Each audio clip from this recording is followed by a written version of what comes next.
Mississippi and each other for survival. As we go in search of history, we'll explore the tragedy that claimed more lives than the world's most famous shipwreck, Sultana, the Mississippi's Titanic.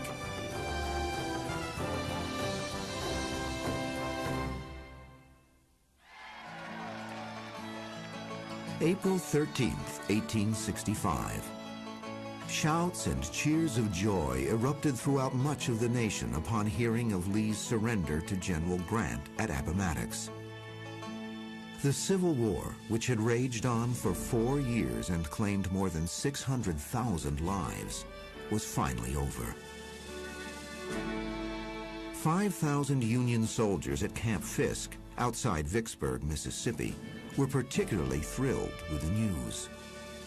The celebrating soldiers at Camp Fisk were recent parolees from the hellish Confederate prison camps Cahaba and Andersonville, where some had been held as long as 23 months. The death rate in the prison camps was 10 times greater than the death rate on the battlefield. Sanitary conditions were virtually non-existent. The greatest problem was starvation. Some of these men went in weighing 170, 180 pounds, normal weight for that period. They came out weighing less than 100. German-born Adam Schneider was among the thousands of soldiers wasting away in a Confederate prison. His great-great-granddaughter, Civil War historian Pam Newhouse, knows his story well.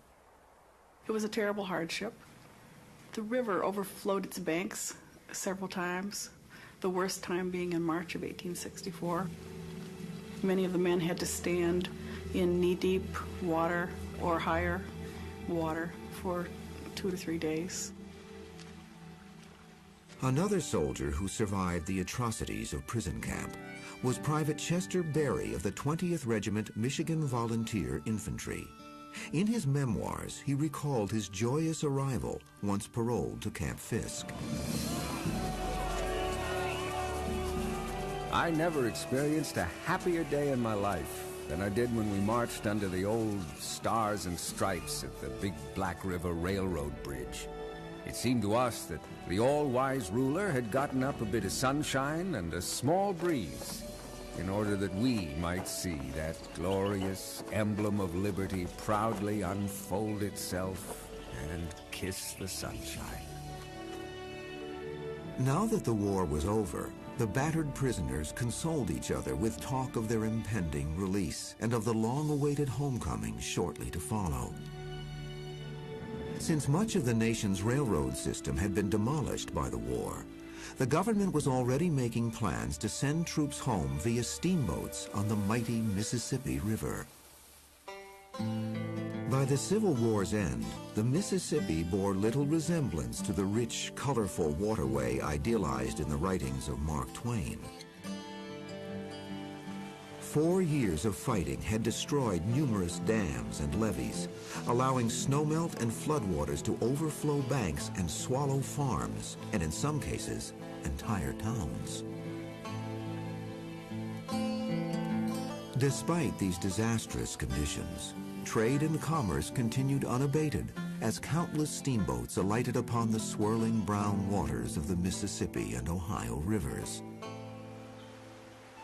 These marvels of the Industrial Revolution often resembled wedding cakes with smokestacks.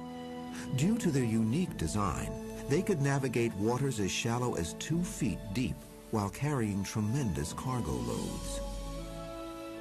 In contrast to their romantic images, most Civil War-era steamboats conformed to few safety regulations, and in many cases were accidents waiting to happen.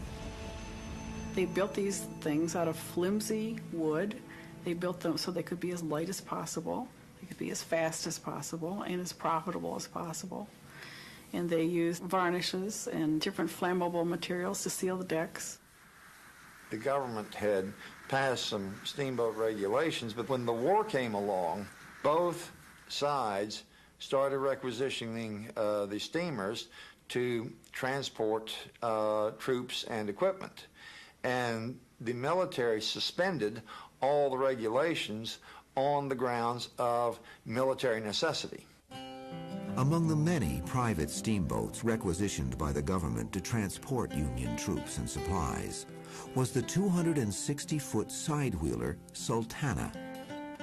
She had been constructed and launched on the Ohio River in Cincinnati in February of 1863, only 1 month before being pressed into wartime service.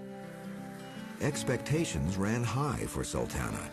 She was equipped with extra spacious decks, state-of-the-art tubular boilers, and could boast a passenger capacity of 376 persons. In her early weeks of operation, she didn't disappoint. One newspaper of the day sang her praises, saying she was another model of Cincinnati boat building that reflects credit on the builders and furnishers. It was a pretty boat. It had a lot of fretwork, and the interior of it was quite lovely. There were 70 staterooms for the first-class passengers. And then there always were deck passengers, people who didn't pay for a stateroom and they just had standing room or sitting room or whatever. Even while in part-time government service, Sultana garnered a reputation as one of the fastest and most dependable steamboats on the waterways. In early 1864, Sultana was sold to a group of St. Louis businessmen, including 34-year-old J. Cass Mason, who was himself a riverboat captain. Mason was a hot dog. That's the easiest way to describe him. As far as maneuvering his steamers and being able to get them from point A to point B, he was very capable, and in the Mississippi that says a lot because it's such a dangerous river. But he pushed them.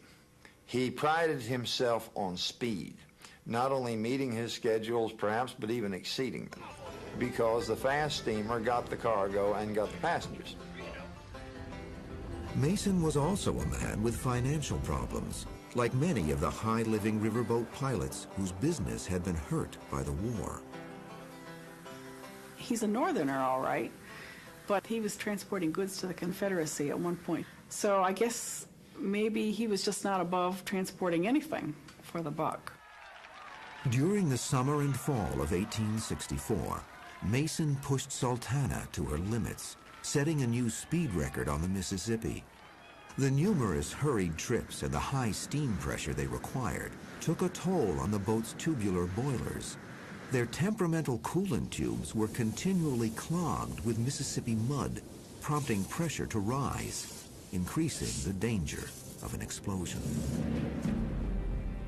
By April of 1865, the Civil War was winding down. Trade was uncommonly slow. Competition for business among steamboats was fierce. With little incoming capital, the debt-ridden Mason was forced to sell the majority of his interest in Sultana, leaving him a 1/16 minority owner. With the war now at an end, Captain J. Cass Mason believed his fortunes were about to change, with tens of thousands of federal troops and prisoners needing transportation to their homes in the North. It's rather lucrative for steamboats to transport military personnel. There is a contract that for transporting a soldier, you get $5 a head. For an officer, $10 a head. So it was a tremendous windfall, and steamboats were arriving at Vicksburg with regularity, hoping to get some of these men. On April 13th, 1865, as Sultana steamed away from the wharf at St. Louis, heading south toward Vicksburg, her captain J. Cass Mason clung excitedly to hopes for a prosperous future. Some 500 miles to the south, the 5,000 Union soldiers being held at Camp Fisk were in high spirits as well. The war was over, and they eagerly awaited safe passage home to their families. April 14th, 1865. Despite the prospect of imminent financial ruin, Captain J. Cass Mason, master and part owner of the steamboat Sultana, was elated to be heading downriver to Vicksburg, where he expected to make a small fortune transporting Union troops home. At his first stop en route to Vicksburg, Mason and his 80-man crew received heart-stopping news. President Abraham Lincoln had been shot and killed by John Wilkes Booth while attending a play at Ford's Theater in Washington, D.C. With much of the country's telegraph system destroyed by war, Sultana inherited the somber task of delivering news of the president's death to every town, city, and landing along the banks of the Mississippi. Several hundred miles south, paroled Union prisoners at Camp Fisk awaiting their release were yet unaware of their commander-in-chief's assassination. The camp was filled with dreamy talk of homecomings, as evidenced by the letter of Sergeant Thomas Hines. Dear friends at home, once more I will take this opportunity to write to you a few lines on my birthday. I am 27 today. We've had glorious news of late. There is talk of our being sent north soon. I hope it may be so. I have not got time to write more now, so goodbye for this time. From your son and brother, Thomas J. Hines. Sultana steamed into Vicksburg on the evening of April 17th.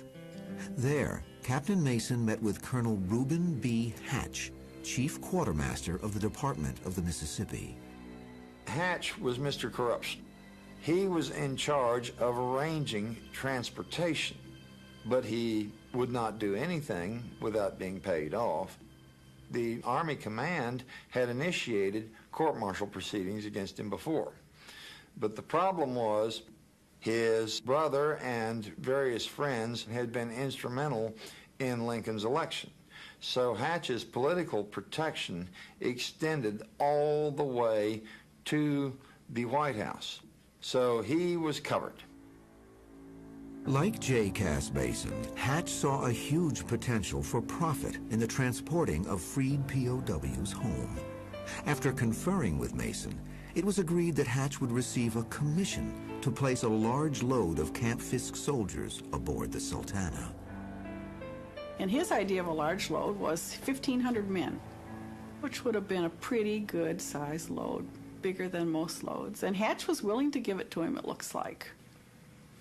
But the capacity of that boat was 376. On April 23rd, Captain Mason's dreams of fortune seemed doubtful when one of Sultana's aging boilers ruptured. Motivated by greed, Sultana's chief engineer took a dangerous shortcut, badgering a Vicksburg boilermaker into applying a temporary patch to the damaged boiler. In fact, they should have replaced a whole section of the boiler. But if they're going to do that, much time will be lost.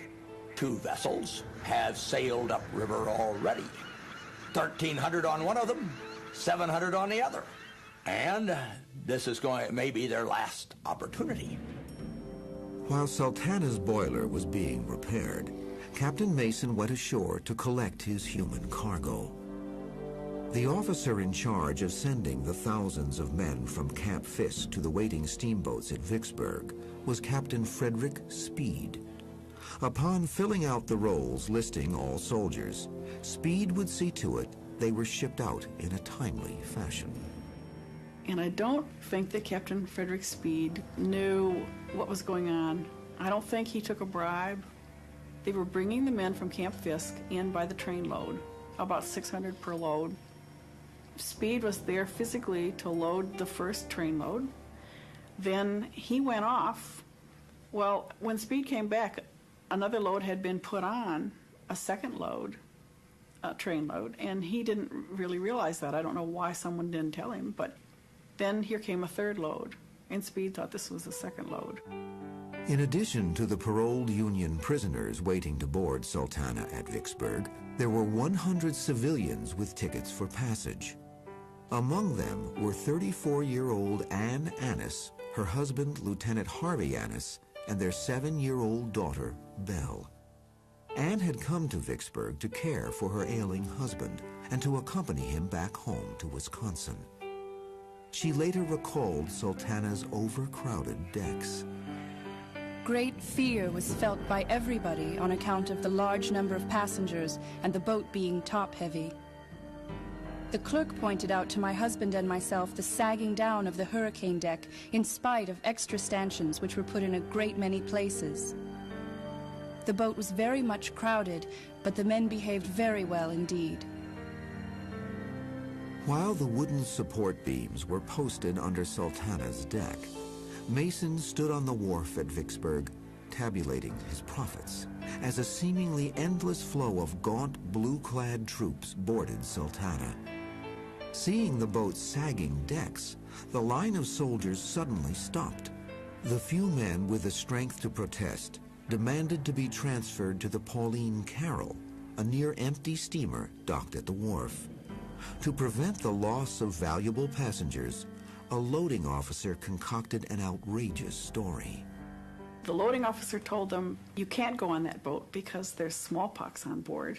And of course, that was what scared everybody in that time and place.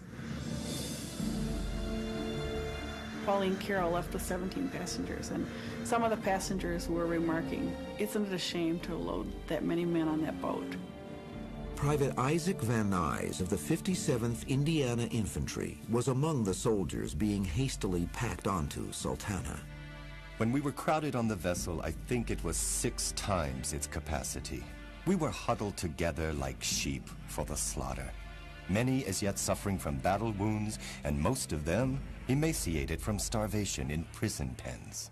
By the time Sultana was ready to depart Vicksburg, this 260-foot steamboat, rated for 376 passengers, bore the weight of approximately 2,500 persons, 120 tons of sugar, 90 cases of wine, 60 to 70 horses and mules, 100 hogs, and the crew's beloved mascot, a pet alligator who lived in a box behind one of the wheelhouses. In other words, here was a Sultana, not quite as long as a football field. Here was the Titanic, the largest moving object in the world and one of the largest man-made objects in the Western world, and the Sultana had more people on it. Even the money-hungry Captain Mason began to worry as he surveyed the masses huddled upon Sultana's drooping decks. Almost when the boat was leaving, he expressed a concern that he had so many men on board that he would give anything. He would give his share of the Sultana if he could just get these men safely upriver. At 9 p.m., the Sultana pushed back from the wharf and steamed out onto the swift-flowing Mississippi River, bound for Cairo, Illinois. Among the 2,300 soldiers crammed into every imaginable space aboard Sultana's decks was Pam Newhouse's great-great-grandfather, 42-year-old Adam Schneider. Private Schneider and most of his fellow soldiers seemed oblivious to the discomforts of their cramped quarters. You know, they had been through such misery, though, before. Cahaba was bad, but Andersonville was incredible. And so I think it just sort of passed over the top of their heads that this was not right. Private Chester D. Berry wrote of the boat's first day on the river. All went as gay as a marriage bell for a while. A happier lot of men, I think, I never saw than those poor fellows were. The prospect of soon reaching home made them content to endure any amount of crowding. The main thought that occupied every mind was home, the dearest spot on earth. On April 26th, Sultana stopped briefly at Helena, Arkansas. Disaster nearly struck when a photographer on shore set up his camera in order to capture a picture of the overloaded vessel. In an effort to be seen in the photograph, most of the soldiers rushed to the port side of the boat, nearly causing it to capsize. But even though a lot of them were forced back to trim the boat on an even keel, that photograph, just every possible bit of space that is horizontal has somebody standing there. The rails are just black with the soldiers in their dark uniforms. This remains the last photograph ever taken of the Sultana.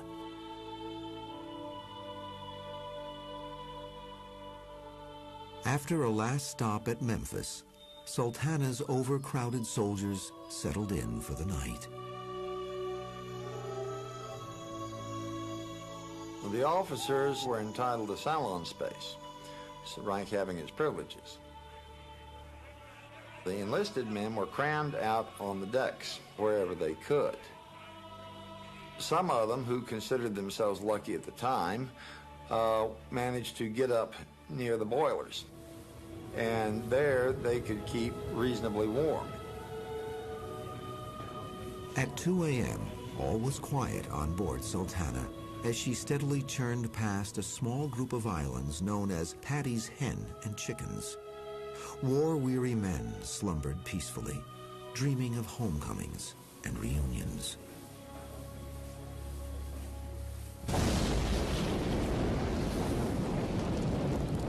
Just after 2 a.m., the silence was shattered by a blast that one witness described as more powerful than 100 earthquakes. The midsection of Sultana exploded, sending a geyser of steam, wood, and bodies 50 feet into the nighttime sky. Those who weren't killed instantly crawled away from flames that had already engulfed the middle of the boat. April 27th, 1865. Shortly after 2 a.m., the steamboat Sultana was rocked by a boiler explosion 7 miles north of Memphis. The first explosion was immediately followed by 2 more blasts. Nearly 2,500 souls found themselves trapped between a blazing inferno and the raging floodwaters of the Mississippi River. Private Isaac Van Nuys later wrote of the chaos. The water was full of drowning men and dead bodies. I jumped into the river and went down. It seemed to me a half of a mile in the water.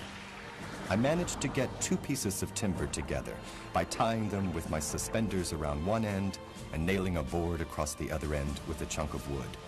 When I had completed my little raft, I jumped astride it, pushed off from the burning boat, and floated down the stream. Back on board Sultana, the exploding boilers had ripped a gaping hole in the second deck, leaving it without any supporting structures. As a result, the deck caved in, funneling dozens of soldiers to their deaths in the coal-fed flames. Probably, if they'd organized fire brigades, they could have gotten that fire put out, and the death rate wouldn't have been nearly what it ended up being. But the problem there was there were just so many men, and so many of the officers had been killed outright, and so you just had panic. Up top, one of the Sultana's smokestacks collapsed onto the severely damaged hurricane deck, causing it to crash down on top of hundreds of men. Many were killed instantly. Others managed to crawl through the twisted wreckage to parts of the deck that were still intact. Among those who witnessed this horrific scene was Chester D. Berry. I was awakened from a sound sleep by a stick of cordwood striking me on the head and fracturing my skull. I sprang to the bow of the boat, and turning, I looked back upon one of the most terrible scenes I ever beheld. The horrors of that night will never be effaced from my memory. Such swearing, praying, shouting, and crying I had never heard. Like hundreds of others around him, Berry was faced with a mortal dilemma: to burn to death or to jump overboard and risk drowning in the onrushing currents of the river that T.S. Eliot would call a strong brown god. Here is this river filled with this ice-cold snow melt. It has risen way above its banks, way over the levees. It's flooded the surrounding countryside and completely covered islands. And here are these men weakened by months in prison, thrown into this ice-cold water of a fast-moving river. Another thing that happened, though, was there was so many men jumping off the boat that they were jumping down on top of each other. They would go into the water like hundreds at a time and take each other down. So panic just reigned. Those who survived relied on clear thinking and ingenuity, clinging to floating bits of wood, bales of hay, and in some cases, the bodies of dead mules and horses. With a stiff breeze fanning flames along the back half of Sultana and hopes of escape fading, Private William Luganbiel came up with a unique plan for survival. Every loose board, door, window, and shutter was taken to swim on, and the fire was getting very hot. I thought of the box that contained the alligator, so I got it out of the closet and took him out and ran the bayonet through him 3 times. Took off all my clothing except my drawers, drew the box to the end of the boat, threw it overboard, and jumped after. As William Luganbiel was impaling the unfortunate alligator, Ann Annis, her husband Harvey, and their young daughter Belle attempted an escape from the burning boat. My husband then put a life preserver upon me and one upon himself, and took me and my child to the stern of the boat. And my husband and child jumped overboard. I followed as soon as I could. But the life preserver was not placed on me right, and I held on to the rudder till I was obliged to let go by the fire. Anne dropped into the freezing river, where she attempted to join her husband and daughter. Horrified, she could only watch as Harvey and Belle were swept away by the current, never to be seen again. In a state of shock, Anne clung tightly to a piece of wood and floated clear of the chaos before losing consciousness. Among those still perched aboard Sultana's stern was Captain J. Cass Mason. We know that Captain Mason survived the explosion because several soldiers saw him throwing shutters, debris, boards overboard so that the men could jump over and hold on to them. And then he's totally lost somehow. He certainly doesn't survive. Some 260 feet away, at the Sultana's bow, over 400 people, among the last still on board, huddled together in the hopes that they could avoid the inferno, until the hapless boat spun 180 degrees into a stiff breeze, fanning the flames toward the bow. With the fire creeping nearer, people were forced to jump into the sea of struggling passengers beneath them. Sultana was now abandoned. The anguished cries that had filled the Tennessee night slowly faded as Sultana began to burn herself out. Among those who escaped was Private James Stewart Cook of the 115th Ohio Infantry. He was among the first to be rescued from the icy Mississippi. I could not swim very much. The scenes of my life were passing through my mind, and I was about to give up all hope when I saw downstream a dim light. This gave me new courage. As it approached me, I saw that it was a steamer, and as she neared me, I shouted with all the strength of a drowning man for help. Stewart was rescued by the Bostona II, a steamboat on her maiden voyage upon the Mississippi River. Upon sighting hundreds of drowning soldiers, the Bostona II's captain ordered all floatable items on his vessel thrown overboard. All told, the Bostona II rescued over 200 men. 7 miles away, the city of Memphis was alerted to the disaster by the distant glow of the burning Sultana and her survivors' cries for help. Every available boat headed for the site of the accident. The rescue fleet included several Union naval vessels. The gunboat Essex rescued William Luganbiel, still in his alligator's crate.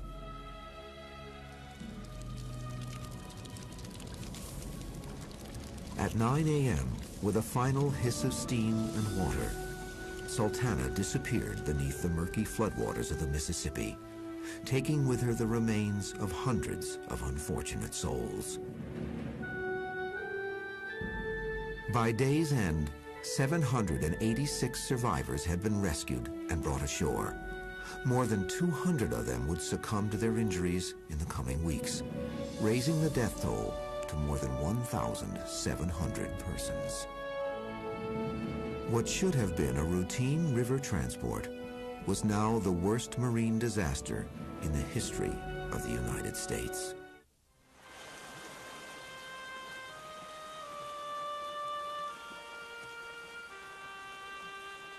April 27th, 1865. Overnight, the waterfront of Memphis was transformed into a makeshift morgue for victims of the Sultana disaster. One survivor reported a stretch of dead bodies 4 blocks long. Local hospitals were overrun with survivors. Among them was Private Chester Berry, who underwent surgery to repair his fractured skull. Following her release from a Memphis hospital, Ann Annis traveled from morgue to morgue, looking for her husband and daughter. She never found them.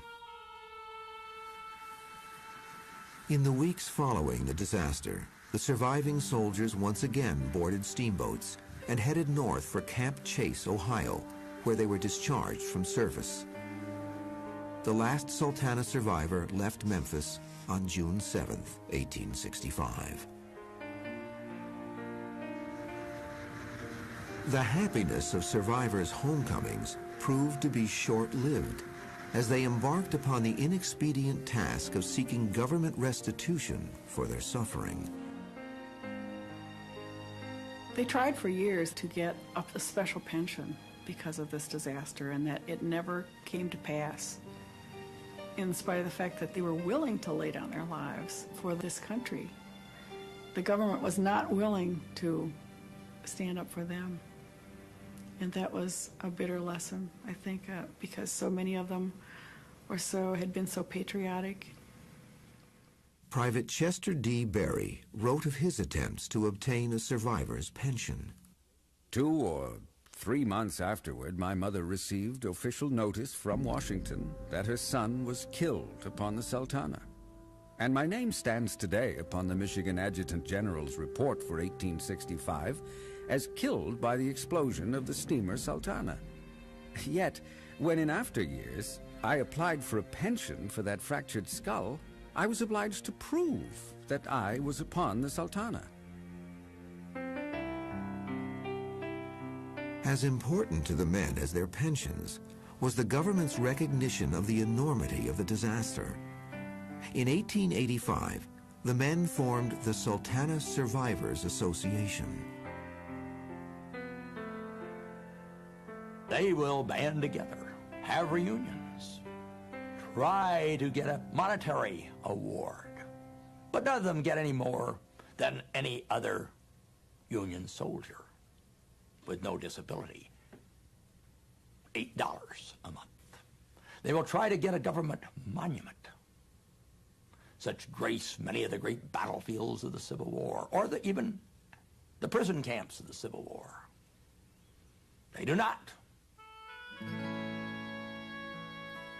Led by John H. Simpson, a former private with the 3rd Tennessee Cavalry, one Southern survivors group took matters into their own hands and erected their own monument in Mount Olive Cemetery in Knoxville on July 4th, 1912.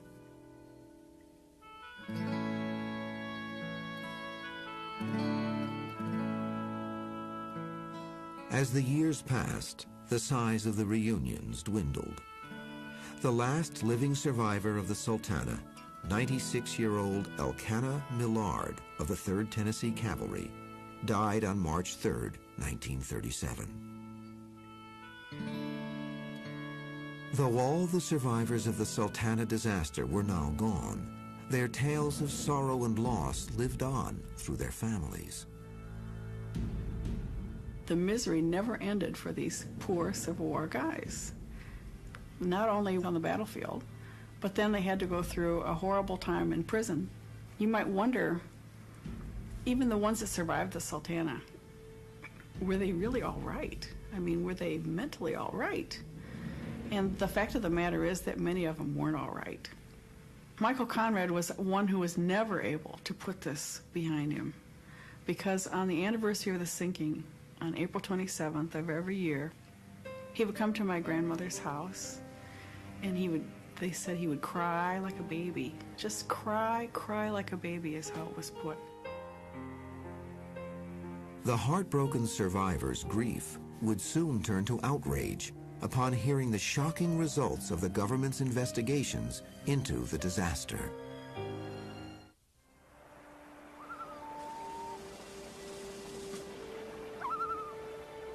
In the days following the explosion of the Sultana on April 27, 1865, the United States government launched its investigation.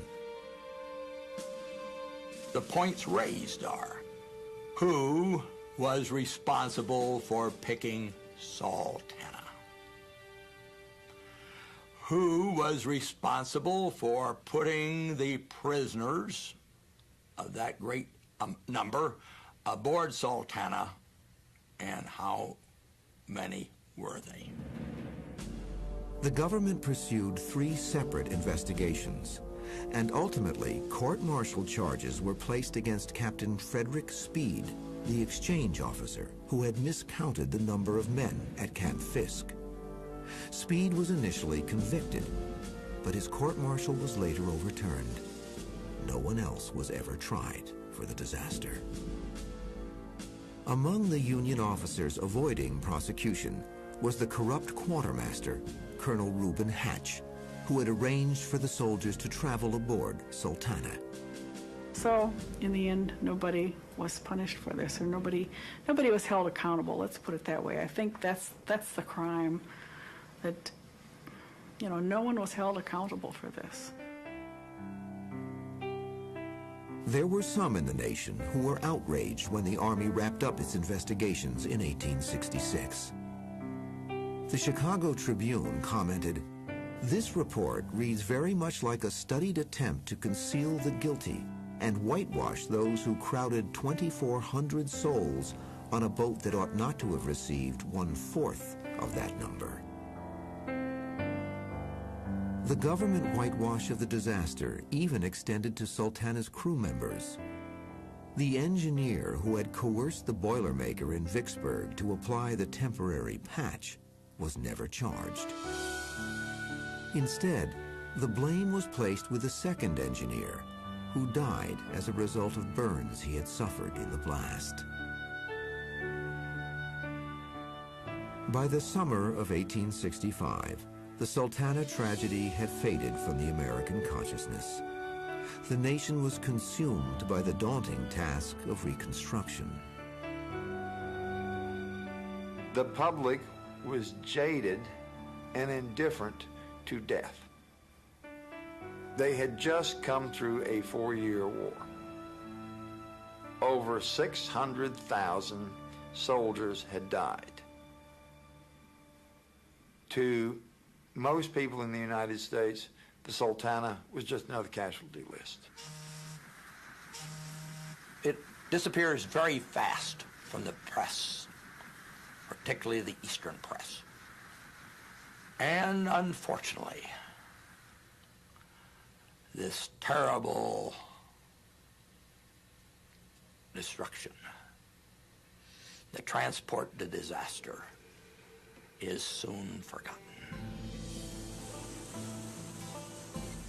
Despite the short memory of the American public, the Sultana disaster did result in a few far-reaching changes to the steamboat industry. In 1866, 2 safety-minded physicists founded the Hartford Steam Boiler Inspection and Insurance Company. In that same year, most tubular boilers, like those that exploded on board the Sultana, were replaced by safer models. And never again was a boat so recklessly overloaded. Although it's been over 130 years since the Sultana explosion ended the lives of over 1,700 souls, her legacy continues to grow. Today, the torch is carried by historians as well as descendants of the men and women aboard the ill-fated steamship. Pam Newhouse's great-great-grandfather, Adam Schneider, died on the Sultana. My great-great-grandmother never remarried, so she kept his memory alive and burnished his memory all those years. And that's sort of what I am trying to do too, not just for my great-great-grandfather, but for all these men. I figure that as long as one person remembers, then they'll never be forgotten, and that's important. Though Sultana now lies buried under the soil of an Arkansas soybean field, the lessons of her demise are timeless and universal. Human avarice and arrogance are often close companions of disaster whenever we go in search of history.